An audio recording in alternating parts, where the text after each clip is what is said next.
à toutes et à tous, on se retrouve aujourd'hui pour une émission très particulière comme toujours, je commence par ça, hein, c'est mon gimmick de début, puisque aujourd'hui, quand je suis arrivé au chalet ce matin, il y avait plein de monde. Mais quelle surprise! Nous avons toute l'équipe de la boîte de jeu qui nous a rejoints, qui s'est regroupée sur le canapé pour partager une expérience fabuleuse, l'expérience de la boîte de jeu.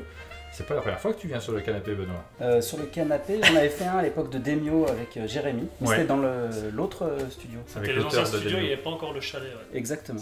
T'es un des rares qui a tourné les vidéos dans l'autre studio. Oui, il y a toi et Leonidas Esperini, si je ne me trompe pas, les deux éditeurs qui étaient venus avant qu'on s'installe dans le chalet, mais tu avais déjà dormi dans le chalet, si je me trompe pas. J'avais dormi ici. Ouais. Ouais, tu étais donc l'un des tout premiers. Deuxième canapé pour la boîte de jeu, on va avoir l'occasion de revenir donc sur l'expérience, sur l'évolution de la maison d'édition, et on est ravis puisqu'on a toute l'équipe, on présente l'intégralité de cette équipe, 6 personnes donc sur le canapé. Il va falloir que je me souvienne des prénoms pour faire la présentation. Alors, j'ai regardé une vidéo de Fabien Ornicard, et je me suis... Fabien qui? Ornicard, non, c'est pas ça? Olicard. C'est pas ça. Ah, c'est Ornicard. Alors, Ça a il bien disait- marché. Ça a bien marché, mais pas pour son nom à lui. J'avais Il a une un doute technique. en fait, je me disais est-ce que c'est quelqu'un d'autre, mais non, c'est Fabien Olicard, ok. Il a une technique, Fabien Ornicard, c'est les poulets de mémoire. Je me suis retenu. Ouais. Donc j'ai associé chacun de vos noms à une partie du poulet, si j'ai bien compris la technique dont il parlait. Quelle mauvaise blague. Personne ne va la comprendre. Donc Jeanne, c'était la cuisse du poulet, si nous me souvenons. Le bec, il s'agit de Thibaut. Benoît, on se connaît Benoît depuis très longtemps. Grégory, on se connaît un petit peu aussi, on a échangé 2-3 mails. Moi, c'est Benjamin. Et puis les deux Benjamins, si je me trompe pas. Qui sont- Alors moi c'est Benjamin et lui c'est Benjamin. Enfin, Faut exactement. pas, voilà. Ça, je m'en sors pas mal, hein. Il n'y a que 6 noms à retenir. Hein. En même temps, c'était pas très compliqué. Et puis Sylvain. Sylvain qui est un peu hors champ du coup. Ça reste sur une caméra, mais pas sur l'autre, ça va. Regardez, Voilà. hors Et- champ, pas hors champ. Hors champ, pas hors champ. On s'est répartis, on s'est serré un peu, mais nos canapés ne sont pas extensibles, malheureusement. Donc on n'a pas tellement de place que cela. Et de ce fait, tu es un petit peu en dehors des micros aussi, donc tu parleras pas trop, Sylvain, s'il te plaît. Non, non, puis comme je disais en off, je me suis levé très tôt ce matin parce que j'ai repris mon deuxième travail, j'ai dû me lever à 2h30. Donc si à un moment je m'endors, c'est bien que je sois hors champ. Je suis un peu fatigué aussi. Ça va être un Ah bah, canapé t'endors pas, particulier. Bah sinon on dort après. Ah non, Nous on parle. je suis toujours un peu fatigué, mais je suis très excité, parce que on va pas avoir que la boîte de jeu présent sur ce canapé. Tout à fait. T'es pas venu tout seul. Non, on est venu avec BlackRock, donc notre distributeur qui viendra dans une deuxième partie. Donc dans la deuxième partie, on aura les 32 personnes de BlackRock Voilà. qui vont nous rejoindre sur le On a canapé. pris un amphi. Non mais on va se serrer ça. Ça va être très très bien. On fera une deuxième partie effectivement sur la distribution, puisque vous êtes distribué par BlackRock. Oui. Et on pourra aborder différents sujets plus techniques. Là, on est dans la partie cool et fun, et après on passe dans la partie sérieuse et rébarbative. Voilà, les Ne- distributeurs. Ne vous inquiétez pas. Et on commence avec le logo de la boîte de jeu. Ah, j'en ai trouvé un autre de logo. Si- Alors, c'est toute une histoire et le logo de la boîte. Eh, Il y en a un autre aussi là, il est vraiment il y en a encore un Il y autre. en avait un, Ouais. c'était Quand on était c'était à plus ce Société truc Uber. de VTC. C'était, oui, Il voilà. y avait un mec en Chauffeur costard Uber. sur une seule ligne, c'était le premier. Je trouvais ça classe, puis après on a vu Effectivement, Uber. alors, je ne l'ai pas retrouvé. Donc celui-ci, ça c'est le logo que vous aviez sur les jeux qui datent un petit peu maintenant. Hein. Celui-là, oui, c'est celui qu'on avait pour la sortie d'Outlive, il me semble, qu'on a changé. Donc c'était Benjamin qui l'avait fait. Et puis l'autre, après, c'est Igor Polushin qui l'a fait, donc de Origames, qui nous l'avait fait, je sais plus pour quel jeu. Peut-être pour Ilos ou un jeu qu'on avait fait en coédition. Ah, oui, c'est possible, Ilo, ouais, peut-être. Oui, à partir d'Ilos on l'avait celui-là. Celui qu'on a vu juste avant, tu crois qu'il était sur Outlive? Il était sur Ouais, le je premier sais tirage qu'il était d'Outlive, sur ouais. une version de 10 minutes to kill. Sur 10 minutes to kill, je crois qu'il a eu 2 ou 3 logos différents. Il en a eu 3 et il y a toute l'histoire de la boîte Voilà. de jeu sur 10 minutes to kill. Eh ben, je vous propose de commencer par vous présenter les uns les autres, parce que vous avez tous des rôles différents que je ne connais pas forcément dans la boîte d'édition. On fait un petit tour de canapé, comme on fait. Ah. Imaginez qu'on est en conférence et qu'on commence par un tour de table. N'hésitez pas à le faire un peu plus fun que ça quand même. Grégory, quel est ton rôle dans la boîte de jeu? Alors, mon rôle, c'est chef de projet, on va dire. Donc, développement sur certains jeux. Et je m'occupe aussi des localisations Oui. de la boîte de jeu qu'on a développée depuis 2 ans à peu près. Donc, il y a une part développement de nos jeux en interne et une part développement des localisations. Oui, parce qu'il y en a de plus en plus des jeux qui sont localisés par la boîte de jeu. On a eu quoi? C'était Montana, les premiers jeux qui sont Le arrivés tout premier, oui, c'était Montana. Donc des jeux qui sont développé par d'autres éditeurs Exactement, que c'est vous ça. francisez, donc vous francisez les règles. La boîte aussi change des fois. Parfois, il y a des travaux sur le design de la couverture ou des cartes, mais Dans l'ensemble, principalement de la traduction. Ouais. il y a eu quelques jeux où on a fait un peu plus d'adaptation. Donc effectivement, Montana, on avait changé la cover et les plateaux. Détective, non? Oui, Enquête à Los Angeles, Enquête qui à était Los détective City of Angel. Dans la version originale, parce qu'on a scindé la boîte en deux, donc on a refait faire une couverture. Ouais. Il y a eu... Alors Dinogenix, on n'a pas refait faire la couverture, mais on a dû faire un travail sur le matériel Ouais. pour le rendre viable en boutique. Voilà, il y a par exemple Underdogs qui arrivera plus tard, qui est un jeu qu'on va faire, où on a fait aussi un retravail sur certaines illustrations. Et on a Perladora qui est un petit peu entre les deux. C'est pas une lock, parce que pour le coup... Oui, mais c'est un peu un reskin qui peut un peu s'apparenter à ce qu'on avait fait sur Montana. Donc ça, on est en train de vous parler des jeux qui vont arriver. Alors au moment où on enregistre, moi je les connais même pas. On va tourner des vidéos, on va se retrouver dans le studio après pour les découvrir. Je regarde s'ils sont... Ah, il y en a quelques-uns qui sont derrière nous, mais pas tous. Donc Perladora, on ne le connaît pas encore du tout. Je le connais que de nom. J'ai hâte de découvrir ce dont il s'agit. Et ça, c'est une localisation. Alors, Non, comme je c'est disais, une c'est rethématisation Voilà. d'un jeu De qui s'appelle Armadora, Armadora. qui était un jeu Ah BlackRock. oui, d'accord. Alors je le connais très bien. Je retire ce que j'ai dit. Benjamin? Donc moi, je m'occupe de toute la partie administrative de la société. En gros, je suis chargé des services support. Globalement, je fais ce que les autres veulent pas faire. Ça peut être de la logistique, louer des logements quand on va à Cannes ou ce genre de choses. La partie facturation, des parties vraiment super chouettes. Je suis un petit peu la caution fun de cette société, disons. Non, mais moi je rêve quand je t'entends décrire cette émission. Je me dis, mais c'est le poste qui nous manque sur un monde de jeu. Qu'est-ce que t'en penses, Sylvain? Je suis d'accord, on t'embauche. Et tu fais aussi la 3D. Voilà. Parce que c'est administratif 3D, c'est un Voilà, c'est ça. particulier J'ai comme double poste. casquette. Ouais. Double casquette, effectivement. Je m'occupe un petit peu de la 3D quand il y a des trailers à faire ou ce genre de choses. La 3D pour les vidéos? Ouais, pour les vidéos Kickstarter ou pour les d'autres boîtes, les rendus du matériel par exemple. Mais Sylvain, c'est ça qui nous manque au chalet. C'est qu'il fasse l'administration, facture et la 3D. Je suis d'accord, on t'embauche. Mais du coup, t'es joueur quand même à la base parce que Alors oui, en fait, je jouais un petit peu. Alors je joue peut-être moins que mes collègues, mais oui, il m'arrive de jouer un peu. J'ai adhéré à plusieurs associations de jeux et puis après je suis arrivé à la boîte de jeux par le truchement des connaissances. Et puis après, Parce que c'est mon beau-frère. voilà. Oh, ok. ça donne les secrets. Il n'y a plus de secrets. secret, on balance Voilà, tous les donc dossiers. bon, voilà, je ne suis pas pistonné, c'était pour strictement mes compétences. Donc voilà, je suis arrivé à la boîte de jeu voilà, grâce à mes compétences. Et puis, voilà, je joue un petit peu, je participe un peu au test quand on a besoin. Et puis voilà, Si on veut quelqu'un caution qui bonne humeur. ronchonne, on prend Benjamin. Donc on va souvent dire que je ronchonne, mais c'est faux. Voilà. alors nous c'est le début, mais on verra dans 3 jours, on verra Voilà. vendredi, on tirera le bilan. Sylvain, quelqu'un qui ronchonne dans la boîte. C'est ce qui nous manque. On t'embauche. J'allais dire qu'on t'avait déjà, mais Ah, bon, un petit peu. Oh non, pas du tout. Voyons. Benjamin, j'enchaîne avec les Benjamins. Voilà. Moi, qu'est-ce que je fais? Je fais tout plein de trucs. Je gère tout ce qui est la partie fabrication avec l'usine. Toutes les versions étrangères Ouais. qu'on fait avec l'export. Donc c'est BlackRock Export qui s'en occupe, mais je fais le lien en fait avec BlackRock Export et avec l'usine. Et voilà, et je fais aussi un petit peu de la mise en page voilà ce qu'on appelle nous le graphic layout Oui. des choses. C'est Donc assez c'est essentiel. pas l'illustration, mais voilà un petit peu la répartition des éléments.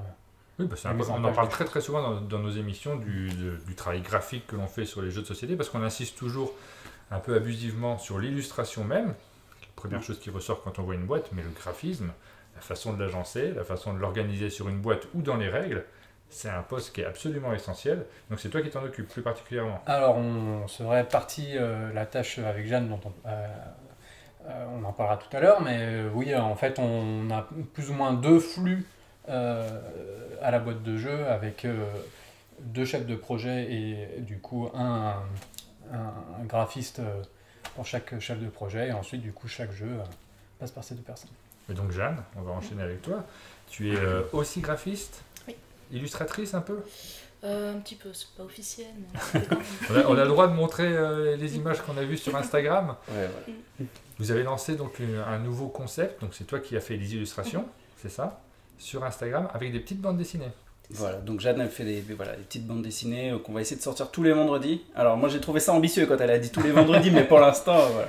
Pour l'instant, ça va. Pour l'instant, c'est un sans faute. Il y a eu un vendredi, donc c'est bien. Après, quand la vidéo sortira, on verra, les gens pourront juger si je lui ai fait rajouter ou presque. Parce que voilà, c'était... Alors nous, quand on tourne, il n'y en a qu'une, mais normalement, quand on la diffusera, il y aura plusieurs vendredis Voilà. qui se seront passés, donc normalement... Non, moi, j'aime bien, c'est rigolo. L'idée- C'est un peu, voilà, présenter un peu la boîte, mais c'est aussi un moyen pour moi de me moquer un petit peu de mes collègues. Gentiment, bien sûr, gentiment. Et sur ce premier strip, il y a aussi un aspect qui est mis en avant, c'est Benoît qui annonce qu'il faut communiquer un petit peu auprès de la communauté. Et ça, c'est une réflexion que vous avez de manière générale ? Bah, c'est sûr que le monde du jeu, il est très riche, il y a beaucoup de jeux qui sortent, il y a beaucoup d'éditeurs. Il y en a qui sont bien meilleurs que nous pour communiquer, pour être présents sur les réseaux sociaux. Et l'idée, au départ, donc c'est Thibaut et Jeanne qui l'ont eu, c'est parce qu'on a un compte Instagram, et j'avoue qu'Instagram, à titre personnel, je m'en sers pas, donc j'étais pas très à l'aise. Enfin, je savais pas trop quoi faire. Au début, je devais poster un truc tous les 6 mois, donc c'est pas super dynamique. Et l'idée, c'était un peu de dynamiser ce compte en créant un format carré, comme ça, spécialement pour Instagram.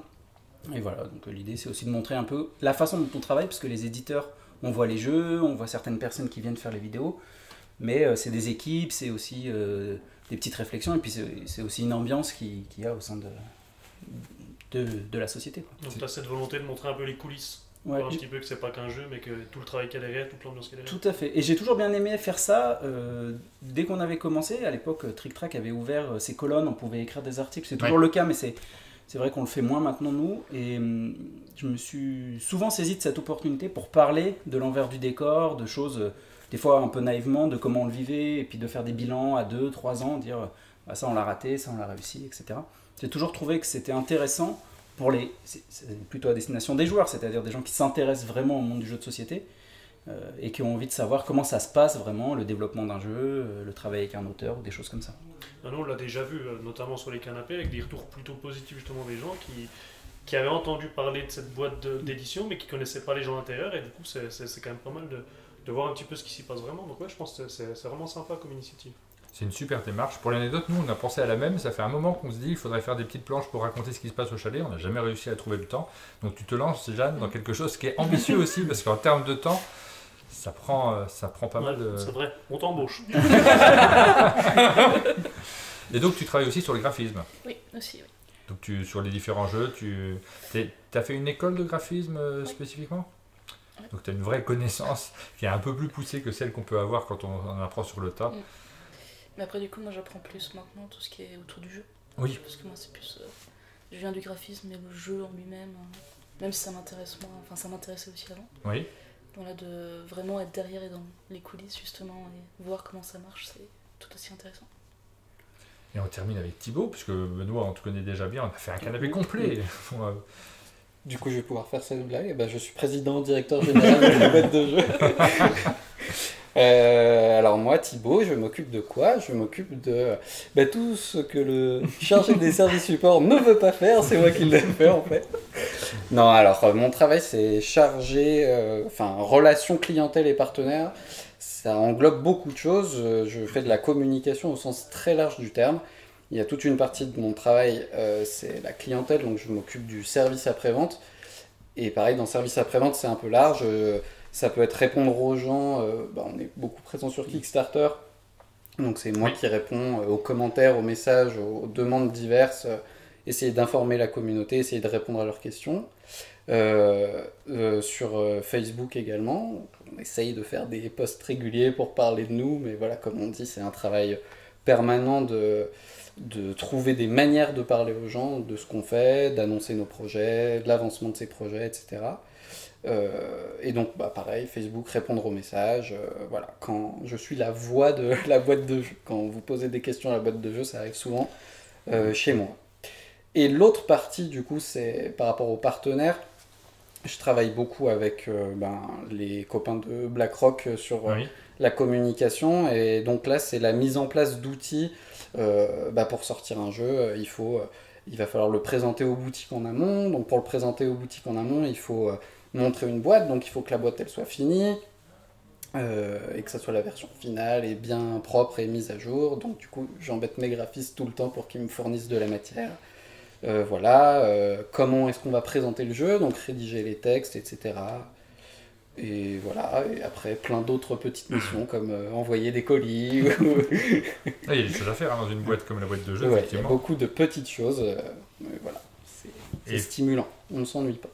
En termes d'image, quand on fait une campagne Kickstarter, nécessairement il y a une communication qui est beaucoup plus intense, beaucoup plus regroupée, mais du coup beaucoup plus intense sur la période du Kickstarter.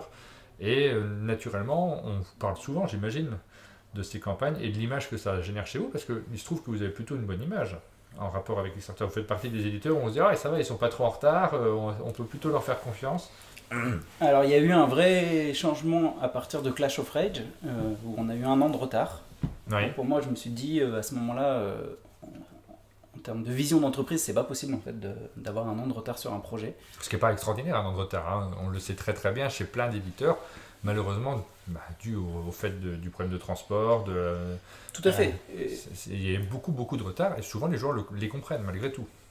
Oui, là, on n'a pas eu de reproches majeurs, les gens comprennent, mais... Alors après, il y a une question économique, c'est-à-dire qu'1 an de retard, c'est 1 an où on doit payer des choses et où on a déjà récupéré l'argent. Donc c'est des risques, en fait, pour l'entreprise. Et puis, je trouvais que ça ne correspondait pas au modèle vers lequel je voulais aller sur Kickstarter, c'est-à-dire de dire aux gens de réduire le délai entre le moment où ils achètent et le moment où ils reçoivent. Ouais. Pour que leur envie, elle soit toujours là au moment où ils reçoivent. Donc ça veut dire aussi faire des choix qui sont, en tout cas les nôtres, c'est-à-dire de ne pas faire trop de produits différents, d'essayer de rester sur des offres contraintes et un peu restreintes. Voilà, toutes ces choses-là pour dire, à un moment, pour livrer les choses dans les temps, il faut aussi maîtriser les bords du projet. Et donc c'est ce qu'on a fait par la suite, où aujourd'hui, je ne crois pas qu'on ait eu de retard sur les projets suivants. Alors, j'ai plus tout en tête, donc peut-être à 15 jours, il peut y avoir tel pays du monde qui l'a reçu un peu après, parce que le problème c'est que tous les pays, tu ne peux pas les livrer la même semaine. Sur Kingdom, par exemple, j'y pense, toute la partie Europe et Asie, ils ont dû être livrés en fin d'année dernière, donc en fin 2021. Donc le jeu était annoncé pour janvier 2022, là où les États-Unis, pour divers problèmes de douane aux États-Unis, en fait, ils ont été livrés en janvier. Donc voilà, eux, ils l'ont eu à l'heure, et les autres, ils l'ont eu en avance. Des fois, c'est les États-Unis qui l'ont en avance et les Européens qui l'ont à l'heure. En tout cas, l'idée, c'est d'essayer d'être au maximum à l'heure. Alors peut-être un jour, on sera encore en retard, ça peut arriver, mais on fait tout pour que ça n'arrive pas. Il y a d'autres projets qui vont arriver sur Kickstarter. C'est une démarche que tu continues à poursuivre. Ça n'a rien changé, le fait les difficultés qu'on a connues ces derniers temps vis-à-vis des transports, notamment la difficulté de produire en Chine. Est-ce que ça a modifié votre modèle ou pas spécialement ? Alors, la question du transport, elle est un peu bizarre. Souvent, les gens ils disent « Ah, le transport, ça pose un problème à Kickstarter ». Alors qu'en fait, non. Moi, je trouve que les augmentations du prix du transport, ça pose un problème au modèle de boutique, parce qu'on a moins de marge, donc dès que les transports ils augmentent, ça mange un pourcentage de la marge par jeu qui est assez fort. Ce qui a conduit à ce qu'on doit réviser avec BlackRock le prix de certains jeux là, en février, et donc pas spécialement nous, tous les jeux BlackRock, mais c'était le cas d'Asmodée avant, c'était le cas de Gigamic, voilà. Alors que sur Kickstarter, vu qu'on a une marge par boîte qui est un peu supérieure, même si ça fait plus de travail, du coup, quand le transport il augmente, en fait, ça mange moins de pourcentage de la marge, donc c'est beaucoup plus gérable. Donc pour le coup, le modèle Kickstarter, il est pas... Nous, on n'a pas prévu d'arrêter. Après, on fait aussi beaucoup de jeux qui vont direct en boutique, pour en parler. Mais ça reste un modèle de développement économique et même de façon dont on pense certains jeux, qui est totalement dans notre ADN et qu'on compte poursuivre dans les années à venir. Et une différence aussi, c'est que pour les jeux boutiques, on doit livrer en France pour notre distributeur français, mais pour Kickstarter, il faut livrer dans le monde entier. Oui. Donc, même si on déplaçait l'endroit de production, de toute façon, il faut quand même envoyer des jeux en Chine, quand même envoyer des aux États-Unis. Donc, le transport, en fait... Oui, mais de toute façon, quand on produit un jeu, il est produit à un endroit, il est livré dans plein de pays. Donc, cette question-là, elle se pose de toute manière. Alors, pour les Kickstarter, on gère nous-mêmes le transport à différents points de destination. C'est-à-dire que... Donc on produit en Chine et on doit envoyer aux États-Unis, au Canada, en Europe et en Asie. Par contre, pour tous les jeux qu'on envoie, pour tous les jeux boutiques, on fait Chine que vers la France Donc, comment dire? Il n'y a qu'un seul transport à gérer. Oui. Et Voilà. quand c'est des partenaires, quand c'est des partenaires espagnols ou allemands, c'est eux qui gèrent leur transport. Nous, on leur vend depuis l'usine. Donc eux, ils D'accord, gèrent comme ils veulent. d'accord, ok. Oui, c'est tous des processus qu'on ne voit pas forcément, nous, quand on fait un projet, quand on achète un jeu. Et vous avez aussi sur votre site une petite grille, une feuille de route qui indique, alors c'est ça, vous l'avez fait assez régulièrement, c'est sur vos réseaux sociaux surtout que vous la diffusez. Je la diffuse sur principalement Facebook, je pense. Et ça me rappelle que j'ai pas fait celle de janvier. Oui, c'est ce que je voulais dire. Voilà, en plus, du coup, on est au début février quand on tourne. Et donc, faudrait que je m'y mette. Je ferai janvier-février, comme ça. Tu peux peut-être nous la faire, vas-y, en direct. Non, mais. Donc, c'est moi qui l'a fait. Alors, je ne sais pas quand la vidéo est diffusée encore, là, il faut qu'on regarde par rapport à notre emploi du temps. Juste, Malia, qui est le jeu qui va arriver en financement participatif, on le voit là. On voit le petit logo Kickstarter. Le financement participatif est lancé quand ? Le 15 mars. Le 15 mars. Donc, logiquement, cette vidéo sera diffusée avant ou dans la période du lancement du financement participatif. Et grâce à la magie du montage, peut-être même qu'à l'écran, vous voyez la fiche qui est à jour. Là, on voit que c'est décembre 21, mais peut-être que là, je claque des doigts. Et là, il y a celle de janvier ou de février qui vient. Alors là, On t'engage. mais que tu prévois des choses comme ça pour nous, c'est bon, je peux assumer derrière, mais là, tu es en train de donner du boulot à Benoît. Non, mais si, il faut que je la fasse parce que je la fais tous les mois. J'ai dit peut-être, et il semble quand même très engagé dans le fait de la faire. Non, j'essaye de la faire chaque mois parce que même pour nous, c'est important en fait de voir. Parce que moi, quand je la fais, comme je reprends celle du mois d'avant, des fois, ça me permet de voir qu'un projet, celui-là, il n'a pas bougé, ou je pensais qu'il aurait bougé, etc. Ouais. Ça me permet aussi de me dire, il faudrait peut-être qu'on mette un coup de collier là, ou c'est peut-être quelque chose qu'on a laissé depuis un peu trop de temps en cours. Voilà. Et du coup, je le fais. Alors après, pour être 100% franc, il y a un côté très doigt mouillé à ça, c'est-à-dire qu'entre le vert, le jaune ou pas du tout. Bon. Mais ça me permet quand même de tenir au courant les gens, déjà des sorties, des arrivées, des délais aussi. Donc. Et ça permet aussi de remettre un peu, de parler des jeux qui arrivent et quand on fait une extension, des choses comme ça. Souvent, je m'en sers aussi pour annoncer un projet qui arrive. Et on voit que tu n'as pas mis les dates de sortie, mais il vaut mieux pas, sur ce genre de choses, c'est tellement aléatoire sur certains jeux lointains. Je les mettais et avec les différents soucis de transport, j'ai arrêté.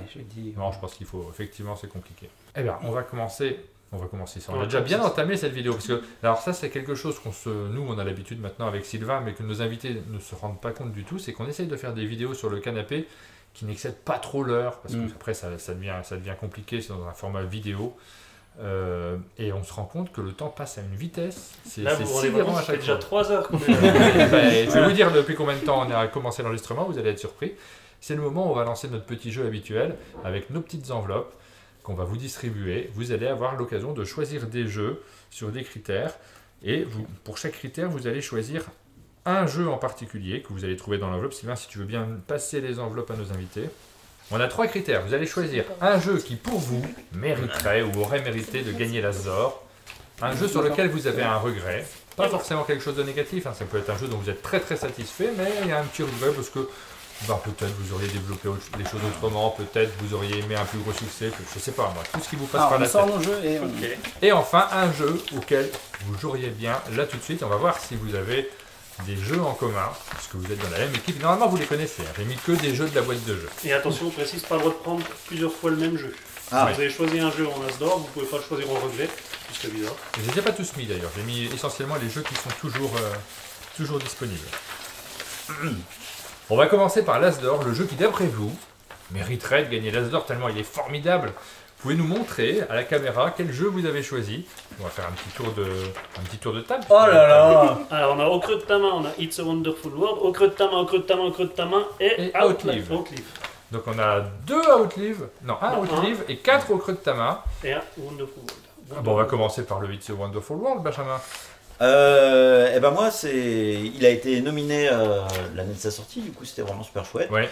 Il a gagné le Trick Track d'or. Tout à fait. Un peu un prix du jeu expert aussi. Et moi je me dis c'était lui qui était le plus près de gagner en son temps. Et il y a toujours, quand on est nominé, on se dit peut-être on va gagner. Il y a toujours la petite déception de pas monter sur la première marche. Après voilà, c'est pas dramatique. Non, ça bien sûr. Heureusement que vous êtes déçus, parce que si vous n'étiez pas déçus par les jeux que vous défendez, ça voudrait dire aussi que tout à fait. Quand on développe un jeu, on essaie de faire le meilleur du monde. Alors évidemment, on regarde les jeux de la concurrence, parfois on les adore. Mais malgré tout, moi je suis toujours rassuré quand un éditeur me dit mince, celui-là, j'y croyais à fond, ça fait 1 an que j'y joue, je le trouve génial. Et effectivement, nous on l'a trouvé génial, It's a Wonderful World. Et encore plus It's a Wonderful Kingdom à titre personnel, parce que j'aime bien les configurations de 2 joueurs. C'est de toute façon, c'est 2 réussites. C'est 2 jeux qui ont très très bien marché. Tout à fait. Ils ont rencontré leur public, donc on est plutôt content. Après, c'est vrai que toujours, il y a ce petit côté de on aurait bien voulu qu'ils gagnent. C'est vrai. Et puis on ne sait pas ce qui peut se passer. Après, avec un prix, on a l'impression que, en fait, il se passe rien. Ouais, voilà. Parfois des ventes qui montent un petit peu, mais il y a ce côté, ça y est, je l'ai fait. Donc voilà, c'est pas celui-là qui l'a gagné. Toi, tu as choisi Outlive, Jeanne. Oui, alors c'est en partie pour faire plaisir à l'auteur. Parce que Greg est l'auteur d'Outlive. Non, c'est un jeu que j'aime bien. Et après, je pense pas avoir assez de recul aussi pour pouvoir vraiment dire ce jeu est mieux qu'un autre parce que tous les jeux sont bien. Et non, mais c'est dans les réponses consensuelles. Oui. Mais on vexe personne, c'est bien. On ne vexe personne. C'était un jeu important ça pour la boîte de jeu à Outlive, ne serait-ce que par son format. C'est la première très grosse boîte comme ça, très gros projet sur Kickstarter. Tout à fait. C'était un peu un pari quand on l'avait fait parce qu'on n'avait pas fait de jeu de gestion, on avait fait 10 Minutes to Kill avant et Invasion, mais qui était un petit projet. Et du coup, c'est notre premier jeu qui a. Enfin, 10 to Kill a très bien marché, mais c'était notre premier gros jeu qui a marché. Et c'est vrai que moi j'aurais pu le mettre aussi parce que ça fait partie des jeux où à un moment on s'est dit il aurait pu être à l'Asdor dans la partie expert à l'époque. Voilà, il n'a pas été. Et après il y avait des super jeux, donc c'est aussi le jeu des nominations, quoi. Et Outlive, donc tu es l'auteur. Ouais. Tu étais tout seul sur Outlive? Oui. Et sur Invasion aussi ou... Non, je suis pas l'auteur d'Invasion. Et il y avait que toi Non, vous étiez 2, non? Non, c'était que moi. Invasion, 10 to Kill, et après on a signé des vrais auteurs. Et alors revenons à l'origine de la boîte, puisqu'on est en train de parler des jeux qui sont plus anciens. Au tout début, vous étiez combien dans la boîte quand tu l'as créée? Alors on était 3 associés, mais il n'y avait pas de salariés. Ouais. On faisait tout ça le soir et les week-ends en plus de notre boulot pendant longtemps, parce qu'on l'a créé fin 2014 ou fin 2013. Fin 2013. Et moi je me suis salarié, je pense en 2016, fin 2016 ou quelque chose comme ça. Donc pendant 3 ans, on l'a fait sur nos soirées week-end. Et en fait, c'est à partir d'Outlive en fait, où on a pu dégager suffisamment pour avoir un salaire, puis 2, puis 3, et puis après, il y avait différents jeux qui ont bien marché. Donc voilà. Et j'ai commencé avec mes jeux, très naïvement. Bon, j'ai déjà raconté cette histoire assez souvent, mais où je me suis dit, non, mais des jeux de zombies, il n'y en a pas. Voilà, en jeu, c'est assez facile à faire. Je l'avais mis dans la liste, Invasion. Je pensais que vous le metteriez pour l'Asdor, mais même pas. Non. Parce qu'on est réaliste. Voilà. Après, en édition, on n'y connaissait rien à l'époque. Avec 2 S, sinon. Ouais. Là, on va pas trop s'attarder sur ce jeu-là, mais on en avait parlé dans le précédent canapé. Allez voir si vous avez envie d'avoir des anecdotes sur la création de la boîte de jeu. On a déjà abordé ces thèmes. Mais on avait parlé d'Invasion, effectivement. Tu nous avais envoyé à l'époque. Moi, j'ai toujours un souvenir, une sorte d'attachement. Les premiers jeux d'une maison d'édition, de manière générale, ça veut dire quelque chose, ça raconte une histoire. Voilà. Je pense qu'il n'y a pas beaucoup de gens qui ont vu Invasion comme premier jeu et qui se sont dit un jour ils seront 6 dans cette boîte. Bon, pourquoi pas. C'était pas tant la qualité du jeu que l'édition en fait, on n'y connaissait vraiment rien, c'était pas vraiment adapté la façon dont on l'avait fait, etc. Alors vous êtes 4 à avoir choisi Au creux de ta main, qui est un jeu qui est paru en 2020, fin 2020, c'est ça? Automne 2020. Un jeu assez familial, donc effectivement ça correspond à la catégorie de l'Asdor, dans lequel on va jouer avec, nous on l'appelait Gratte ma main, je retiens ce nom-là, faut pas que je dise ça en plus, parce qu'il s'appelle Au creux de ta main, vous pouvez le trouver en boutique, il est toujours vendu, hein. Oui, tout à fait. Il vient d'avoir une extension. Exactement. Moi je l'ai choisi parce que je pense que c'est un jeu sur lequel je suis assez fier du travail, c'est Grégory qui l'a développé, donc je peux en parler vraiment, sans me jeter des fleurs, je suis assez fier du travail d'édition qui a été fait, à la fois sur le fait que le jeu, toutes les cartes elles retracent la vie de quelqu'un, que le travail qui a été fait pour rendre les objets, en fait on va mimer des cartes avec des objets dans la main de son partenaire, et donc le travail qui a été fait pour faire un lien entre les objets, les sensations et les images, et à la fois un peu la poésie qui se dégage du jeu sur ces vies, ce parcours de vie. Donc c'est un jeu sur la transmission, et donc il y avait cette idée de transmission intergénérationnelle. Donc je trouvais que ça reste un jeu qui pour moi est vraiment fort dans sa proposition, à la fois ludique et éditoriale. Oui. Et voilà, je reste convaincu que c'est un excellent jeu. Ah oui, je pense aussi. Et puis un aspect graphique, nous on a vraiment beaucoup aimé, et tous dans l'équipe, je crois. On a fait quelques parties, on a fait une vidéo dessus, on était tout contents de pouvoir le faire en vidéo également. Et Pour nous, les on l'avait découvert à Cannes au Protolab, ce qui Ouais. a été présenté. C'est là-bas que Jules a dit c'est gratte ma main. Merci Jules. Et c'est vrai que c'était déjà un plaisir à Ouais. l'époque. Et après, avec tout le développement qu'il y a derrière, toute la partie esthétique du jeu, c'est vraiment un très très chouette jeu. Pour l'anecdote, c'est la seule vidéo de la chaîne avec mon frère. Donc, attachement personnel également sur cette vidéo-là en particulier. Il y a eu l'extension La vie de May, qui raconte également une autre histoire. C'est ça. Avec Et un les autre cartes se personnage. croisent, en fait, c'est le C'est la deuxième femme de personnage. Léon, c'est la femme de Léon, et du coup on voit la vie de May de sa naissance à plus tard, et du coup au fur et à mesure de sa vie on voit qu'elle croise aussi Léon, donc qui est le personnage du premier jeu. Du coup il y a un parallèle avec le jeu de base, donc sa vie à elle avant de rencontrer Léon, puis sa vie avec Léon. Et les cartes, elles se croisent, on peut faire... Enfin, je trouve qu'éditorialement, c'est... Parce qu'on peut jouer sans se soucier de ce que raconte le jeu, en fait, parce que c'est avec les images qu'on joue, mais ce travail-là qu'a fait Greg avec l'auteur, avec Timothée, c'est vraiment un super travail, quoi. C'est le petit truc en plus un peu magique, très poétique justement sur la manière dont c'est amené. Et c'est vrai que, ouais, comme tu dis, même si on s'intéresse pas à ça, on peut jouer au jeu, mais par contre, cette petite touche en plus, elle le rend encore plus beau, encore meilleur.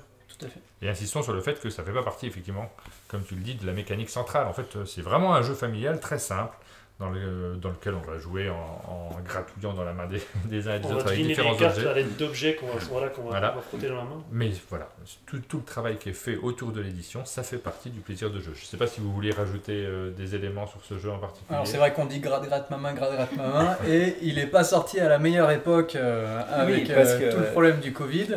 Bien que quand on dit ça, on peut avoir un petit mouvement de recul si on n'est pas très tactile ou quoi, mais la première chose qu'on disait pour rassurer les gens, c'est qu'il n'y a jamais de contact direct peau à peau, on va seulement toucher des objets, et du coup, voilà. Oui, il n'y a pas de contact direct, il n'y a pas d'intrusion dans la sphère et tout, c'était un choix qu'on avait... C'était un petit frein qui aurait pu y avoir, effectivement, et une fois qu'on l'a levé en mettant ces règles en place, c'est vrai que le jeu devient Oui, encore ouais. plus agréable que ce C'est vrai dont qu'on on en va avait se parlé, projeter. même nous deux, parce que toi ça te gênait un peu ce genre de jeu dans lequel on avait des contacts directs, et là c'est pas le cas dans ce Ah jeu. oui, moi j'aime pas trop toucher la main des autres, oui, naturellement. Et on avait un autre Mais, jeu comme ça où il fallait vraiment cette fois-ci se toucher la main, et ça peut gêner certaines personnes, que là c'est vrai que c'est vraiment pas le cas. Mais oui, non, ce jeu-là ne pose aucun problème Ouais. sur ce plan-là. Puis je pense que même vis-à-vis du Covid, c'est pas vraiment un Pas souci, pire qu'un puisque- autre où on se passe des cartes, Bah où oui. on se passe des pions, mais c'est vrai que dans l'imaginaire, du coup... Il en a quand même pâti, nous, à l'export, on a quand même eu des fois des gens qui ont dit « Ah oui, avec le Covid, c'est pas forcément simple à sortir. Bah, c'est l'idée qu'on s'en fait, mais après, quand on se regroupe autour C'est d'une ça. table, de toute façon, on est autour d'une table, donc la Mhm. question se pose moins. On passe à la deuxième rubrique, le regret. Quel est le jeu que vous avez choisi sur ce thème qui n'est pas forcément évident? Ouais. Alors, vous êtes tous prêts? Oui. On peut le montrer tous en même temps si Ouais. vous le souhaitez. Alors, on a du Demio, Outlive, Grumpf, 2 Grumpf et un Netatanka. Bon, on va commencer par Netatanka. Alors, moi, c'est un petit peu plus personnel et c'est nuancé. J'ai d'ailleurs changé ma réponse au dernier moment parce que j'en avais mis une autre à la base. En fait, c'est un jeu pour lequel moi, je m'étais personnellement un petit peu plus investi que les autres, graphiquement, Ouais. dans tout ce qui était le travail d'iconographie, d'explication, de rationalisation des règles, etc. Donc c'est un des jeux dont je suis le plus fier, enfin le travail que j'ai fait dessus, je pense que c'est qui a été le meilleur. Et alors bien qu'il ait eu un très bon succès sur Kickstarter, Sur Kickstarter, ouais. en boutique, le succès a été un petit peu plus mesuré. Après c'est vrai que des jeux de stratégie, on peut pas toujours faire des grands cartons comme Mais il y en a ça. très peu qui tirent leur épingle du lot finalement. Quand Mm. on regarde les gros succès dans cette catégorie-là, bah, c'est 1, 2, 3 par an, quoi. C'est très très peu en réalité. Et du coup, voilà, on peut pas effectivement faire des grands succès internationaux à chaque fois, mais celui-ci, je m'étais, j'aurais été vraiment très fier si, Oui. en plus de ça, si son succès avait été encore plus grand que ce qu'il a été. Ça, on arrive à le digérer avec le temps, le fait qu'il y ait des jeux qui s'imposent, on ne sait pas toujours pourquoi. C'est pas forcément ceux qu'on préfère en tant qu'éditeur. Et puis, bah, d'autres, ça marche moins bien. Quand il s'impose, on arrive bien à le digérer. Quand ça marche moins bien, j'avoue que... Non, moi honnêtement, c'est un crève-cœur à chaque fois. Et peut-être je l'accepte mieux, mais c'est toujours très dur. Et les retours négatifs sont toujours très durs à encaisser Oui. sur tous les jeux. j'ai beaucoup de mal à me confronter en fait, parce que je l'ai déjà dit, enfin je le raconte souvent, mais aujourd'hui je fais plus les démos en salon, parce que si un groupe me dit qu'il aime pas, je suis mal à l'aise, si il dit rien, je suis mal à l'aise, et s'il me dit qu'il aime, je suis mal à l'aise. Parce que j'ai du mal à accepter aussi les compliments, tout ça, donc...